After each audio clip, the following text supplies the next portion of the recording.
Hey everyone, DM Xavier here. If you're enjoying the content on this channel, please click the like button below, subscribe, share, and don't forget to click the bell icon to ensure you get notifications as soon as I upload new content. Without further ado, let's begin.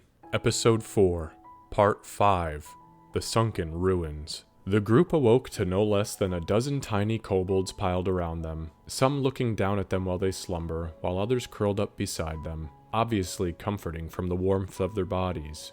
Breesis smiled and hummed a soft dwarven melody to the creatures as the rest of the group prepared for the day, enthralling them in the process. Once they'd finished preparations, 2 sentries led the group out of the main housing chamber and into the throne room, where they bypassed a single pillar along the northeastern edge of the room before reaching a door with another 3 sentries standing guard.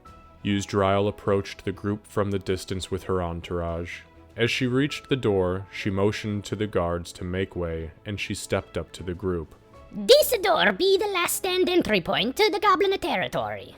Since you want to help us get rid of the goblins, I'm gonna drop my wards and let you through. When you enter, you's gonna be going straight through the door, second door, then to the left after that. Once you reach the last door, you're gonna be in the heart of the Goblin tribe.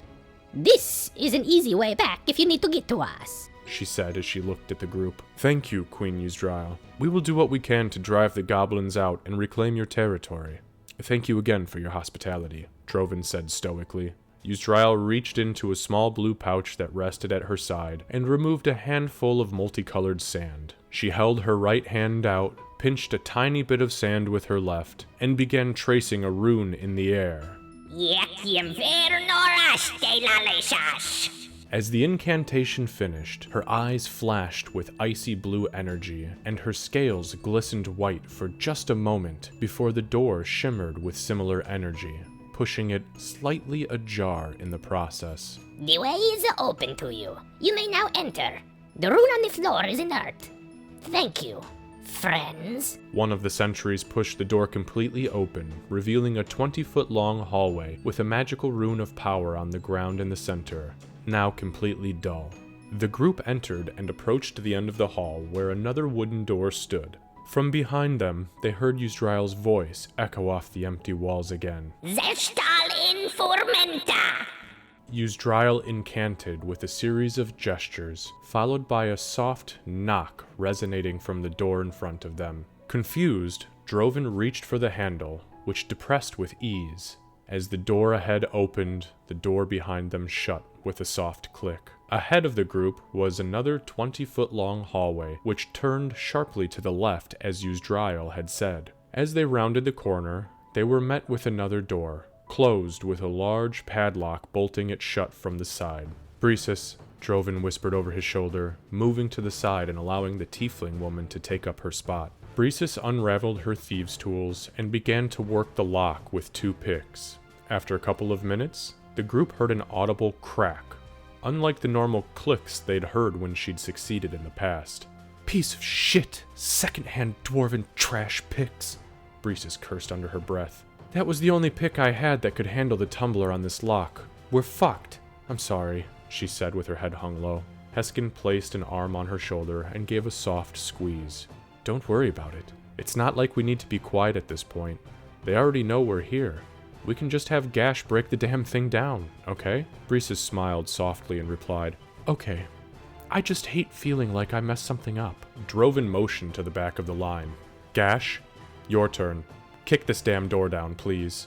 Gash smiled and began to quickly rush to the front. Everyone instinctually moved to the side to let her through. Oh, hell yeah! Gash reached the door in no time and jumped with both feet in the air, using her axe as a leverage point. Both of her feet hit the door at the same time, hard, and with an almost explosive crack, it burst open, knocking the handle completely off. On the other side, the stench, garbage, rotted carrion, and half-eaten legs of strange animals strewn around the 20-foot by 20-foot room spoke of the years of use by its unsanitary tenants. Tattered hides formed 6 unstable hammocks around a much-used fire pit in the room's center.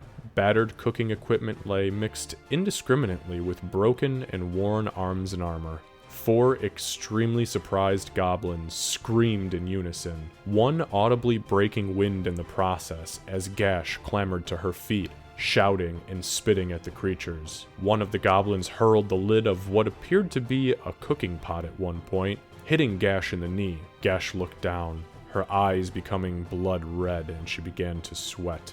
With that, she was upon them. The closest to her barely had time to throw its hands up before she swung down, cleaving it almost completely in two from the shoulder to the pelvis. The second, still lying in its hammock, flipped upside down as she came down on it, shattering its spine and sending its innards scattering about. The goblin, still alive for seconds, grabbed at its organs, attempting in vain to put them back inside of its wrecked body cavity. Fenton entered behind Gash and swung upward with his staff. The magic of his shillelagh activated on impact and sent the goblin screaming through the air and into the wall behind it, where it hit and stopped moving. The final goblin attempted to break for the door, but was 2 seconds too late. Breesis's bow shot true, and the goblin took an arrow to the back of its tiny skull, punching a knuckle-sized hole through its forehead before slumping to the ground. The group looked themselves over quickly before looting what little the goblins had on them. Droven took point on the door again and listened. "Nothing. I can hear what sounds like torches burning, but that's it. Be ready," he said as he opened the door slowly, taking extra caution to peek out before completely exposing himself. Several torches mounted in crude wall sconces burned fitfully in this chamber, filling the air with a haze that blurred their sight. A double row of marble columns carved with entwining dragons marched the length of the hall, much like the room Yusdryal had taken as her throne room, though this was easily 50 feet shorter from east to west. Ahead of them sat 2 wooden doors, and on the western wall, another door, all of which stood closed. We've moved from the east to the west at this point, reaching dead ends in the northeast and due west. I say we continue to move northwest through the door here, Droven said, pointing to the western wall. The group collectively agreed and approached the door. Fenton crouched and put an ear to the door. Inside, he heard the sound of dozens of loud whispers, moans of pain, and groans of hunger. He turned to the group. "I don't know what's behind here, but it sounds like a lot of creatures, some of which are moaning in pain. Perhaps it's an infirmary?" Droven nodded. "It's possible, but an injured goblin is just as dangerous as a dog backed into a corner, so we need to be extremely careful. Understood?" Everyone stretched momentarily. Breesis knocked an arrow. Heskin strapped his shield down. Fenton gripped his staff, and Gash rubbed extra dirt and dust on the bottom of her feet before Droven saddled up to the door. The door swung wide with surprising ease, and what lay within surprised even Droven, who'd seen his fair share of mind-boggling scenes. What may once have been a cathedral was now a goblin lair, thick with the filth of years of goblin life. Scores of wall and floor-mounted sconces filled with violet glowing fungi provided illumination. In the sickening light, dozens of goblins went about their daily business, which seemed to be sleeping, preparing food, arguing, eating, sleeping, fighting, sharpening weapons, sneaking, sleeping, shouting, fighting, sewing, and sleeping. The southern wall was home to a heaping pile of assorted items, including a wagon wheel, broken armor and rusted arms, chests, small statues, antique furniture, and artwork. Unfortunately, the stash didn't seem to be particularly well cared for. A single wooden door stood closed at the far southwestern end of the massive room, and another stood open on the northwestern wall. 4 goblin sentries, strapped in leather armor and carrying crude short swords and shields, flanked by 2 larger goblinoids with light brown fur, standing nearly 5.5 feet tall, carrying rusted longswords, stood around the opening to the northern chamber. As soon as the door opened, one of the hobgoblins shouted into the open chamber behind it. The room began to collectively panic. Children, elderly, disfigured and broken goblins and hobgoblins began to scream and yelp as the group appeared, running for cover in the massive pile of trash that sat along the southern wall. Droven quickly assessed the situation as he moved for the armed sentries. "Don't touch anyone along the southern wall. They're civilians. Only worry about the armed combatants," he shouted. Breesis loosed an arrow that sailed past the squad of goblinoids and clattered against the wall. Gash charged past the group and engaged one of the hobgoblins and two of the goblins, cutting the closest down within seconds of melee. Droven rushed up and created a physical barrier alongside Gash, cutting a second goblin down with a rapier thrust to the throat. Fenton entered and slammed his staff hard on the ground. His eyes began to glow a brilliant green while he chanted, sending waves of green and yellow energy into the ground. Around the doorway, vines and moss, though almost bare, began to snake to life, reaching up and around the creatures within their grasp. In moments, two of the hobgoblins and one of the goblins had been completely restrained by the twisting vines. The final hobgoblin broke away from the living foliage and thrust hard at Gash with its longsword, which bypassed her defenses and drew a deep wound across her left bicep. Gash lost control and began to scream at the creature while foam dripped from her mouth. More! More! Come on, you bitch! More! Thrown off by the enraged display, Gash took the opportunity and swung from left to right, catching the creature in the leg, severing it completely from its body. It screamed out in pain as Gash came down with a final blow, relieving it of its head. Heskin spotted another group of goblins approaching the doorway, minding the twisting vines. They drew crude javelins and began to hurl them outwards. One of them luckily nicked Droven across the cheek, while the others bounced harmlessly off of his chainmail. As the goblins loosed their projectiles, Heskin brought his shield up and his mace in, praying furiously.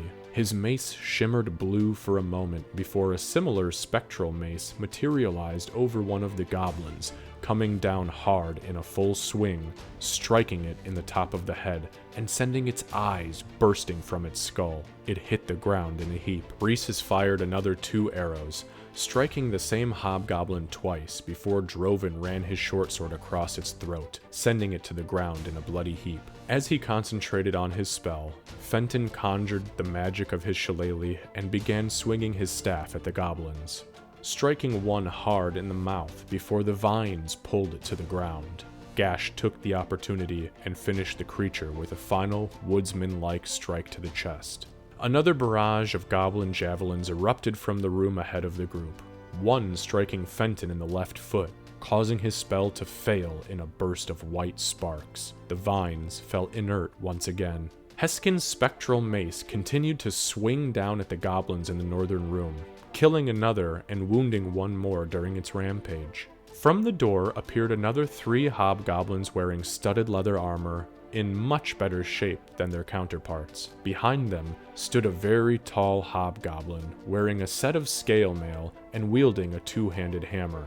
It shouted in the common tongue, Kill them! Kill them now and make food for the druid! For the 5! Maglubiat be praised! The squad then charged forward and engaged the group. Behind them stepped a tiny goblin woman in black and red robes. She wore a twisted and broken white vine in her greasy black hair, sticking upwards like a set of antlers. Around her neck hung a grotesque symbol depicting a battle axe dripping with blood, the symbol of the goblin deity Maglubiat. She threw her hands out quickly and brought them in together as if to pray, instead collapsing her fingers inward and pointing outward quickly. All the while, her eyes flashed red, and a beam of red and black energy crackled from her now outstretched arms, hitting Breesis hard in the chest, which caused a fiery burst to erupt from her clothing. Her body lit up with pulsating red energy. Breesis's scream turned dark quickly as she, in the process of firing her bow, cocked her head sideways and stared the dark priest down, her eyes melding to black while a voice from another world burst from her throat. Tekalo tuku incantante! The priest gasped as the air around her ignited with infernal fire, blowing her chest open from the inside and sending her sailing 5 feet backwards and out of sight. As Breesis's rebuke concluded, a javelin, guided by the dark priest's magic, struck hard, knocking the wind out of her and sending her body to the ground, where the world went dark. In the darkness, Breesis began to float upward into the ether of the universe. A beautifully dressed elven woman with long, brown hair curled around her shoulders, clad in gold and silver jewelry, with a pair of massive butterfly wings, opened her arms to her spirit. Welcome home, my child. You belong to the ether now. The entity said to her. Breesis smiled, feeling the warm presence of her mentor beckoning her into the beyond. At least if I'm to leave this plane, I leave it to go where I know I truly belong. I'm coming, ma'am, she said. As quickly as she had appeared, the visage vanished in a brilliant burst of golden energy. An enormous dragon talon, coated in flawless platinum scales, tore through the ether and snatched Breesis's spirit, sending it plummeting backward toward the prime material plane once more. Breesis's eyes popped open suddenly, and she glanced around. Heskin was kneeling over her, chanting loudly and visibly sweating. His eyes were nothing more than beacons of pure white energy, and his hands moved around her body, emptying a waterfall of healing energy into her. He had taken a blow to the chest, as a hole had been torn in his armor, and blood flowed freely from the wound. Gash struggled against the 2 remaining Hobgoblin sentries, as Droven squared off against the Hobgoblin leader. Fenton had transformed himself into a giant brown wolf spider, and was in the process of lifting a tiny creature into the air, no more than 3.5 feet tall, and appearing to be made of a dark black and brown twisted vine, woven together to form a crude humanoid shape. The creature silently thrashed and struggled under the strength of the spider before it bit down hard, tearing the being in 2, and sending a surge of black ichor onto the ground below it. Gash managed a lucky blow. Disarming one of the 2 hobgoblins, she managed to hit with an overhead swing that cut the monster down. The other took the opening and ran its longsword through Gash. Breesis saw the tip burst from the small of her back. Gash staggered and took a half knee. As the hobgoblin reared back to finish her, the familiar giant spider leapt on its back, sending it falling forward. Gash rolled out of the way just in time while the spider bit down hard, injecting the last of its venom into the goblinoid's body, forcing Extra to immediately excrete from its eyes and nose. With a single, violent tremor, it ceased movement. Heskin's spell concluded, and his eyes cleared. He looked down at Breesis and smiled. "That's twice now.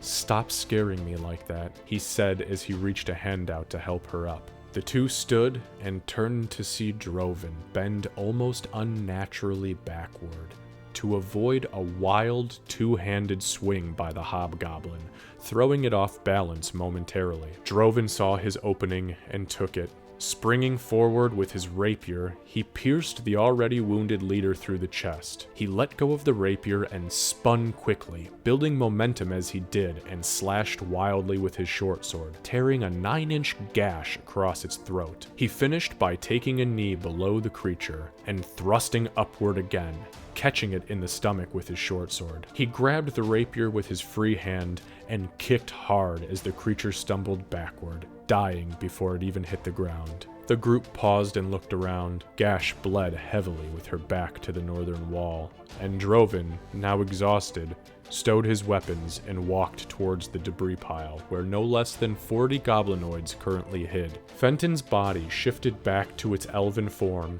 and he began tending to Gash. Breesis and Heskin joined Droven, who was now in conversation with an elderly goblin man who walked cockeyed using the leg of an old table. As they approached, the goblin man glanced up at them.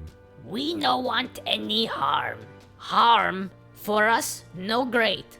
You take what needs and let us live. Droven side-glanced the other two. Sir, we don't intend on harming you. This place is no longer safe, and we need to get you out of here. Bresis, Heskin, do you think we can sneak them past the kobolds if we go back the way we came to get them to the surface? He asked. Heskin thought for just a moment before answering. Yes, I think we can make that happen. There are goblin tribes north along the mountain range. I've dealt with them for years in Blackbird. If we send them north, they may be able to find refuge. Bresis nodded. Right, but if they stay here, the kobolds will kill them in retaliation for the war, she said. Droven looked back down at the goblin man. Okay, tell your people to pack up what they can. We're going to get you out of here. You need to get to the surface and head north, to the mountains. Follow the mountains. The man nodded as if he understood what was being said, and turned back to the debris pile. Gorgutham, mini, ha, aki pojim twembly, ahaka titi. He gestured to the group. Gash and Fenton now joined them. Miska, tila nini aki, aki muntan, aki muntan. He said with emphasis, and in unison, the goblins began to quickly scatter from the debris, gathering up what they could carry. They filled old bags and tied what they could to crude rope belts. 10 minutes went by, and the group had gathered the remainder of the creatures in front of them. The old goblin nodded to Droven. We ready, human, he said. With that, the group led the now homeless goblins from their once beloved territory through the back rooms, gathering another dozen along the way to the kobolds' territory. Once they arrived, Droven and Bresis entered and insisted the two posted sentries speak with them in the guard room to the west. They agreed without question. As soon as they were out of sight, Gash, Fenton, and Heskin quickly led the tribe from the hallway and out into the crumbling tower before giving them hasty directions, emphasizing the large mountains before bidding them farewell. The goblinoids moved with as much haste as they could, climbing from the ravine and out of sight. The group reconvened in the massive, now empty goblin lair, where they took time to loot the corpses of the fallen and the items they left behind. Afterward, they entered the room the Hobgoblin commander had entered the fray from. A circular shaft pierced the floor in the 40-foot diameter domed chamber. Dim violet light shined out of the shaft, revealing the sickly white and gray vines that coated the shaft's walls. The light of the shaft was supplemented by 4 lit wall torches set equally around the periphery of the chamber. A crudely fashioned throne of stone sat against the curve of the northwestern wall. A large iron chest served as the footstool of the throne. The group quickly looted what they could from the room, which included a signet ring that held the inscription, "My boy Talgan," on the back in the common tongue. Shit, Bresis said aloud. This can't be good. This is Mayor Vunor's son's ring. Fenton looked it over. You're right. We should put it away and hope that we can find him alive. If not, we need to bring this back to Vunor, he said. The group then sat around the edge of the massive opening in the center of the room and decided that it would be a good idea to rest for a while before venturing into the grove of the ruins. With that, they had a quick meal, went over what resources they had left at their disposal, and discussed the next step in their journey. Thank you again to all of my viewers and subscribers. I can't wait to read your comments and hear your feedback about this episode. Please remember to like this video, subscribe to the channel if you haven't already, share this video, and of course comment below with your favorite moment from the episode. Stay tuned as episode 4, part 6, The Sunken Ruins, will premiere early next week. Until next time, my friends, be well and roll 20s.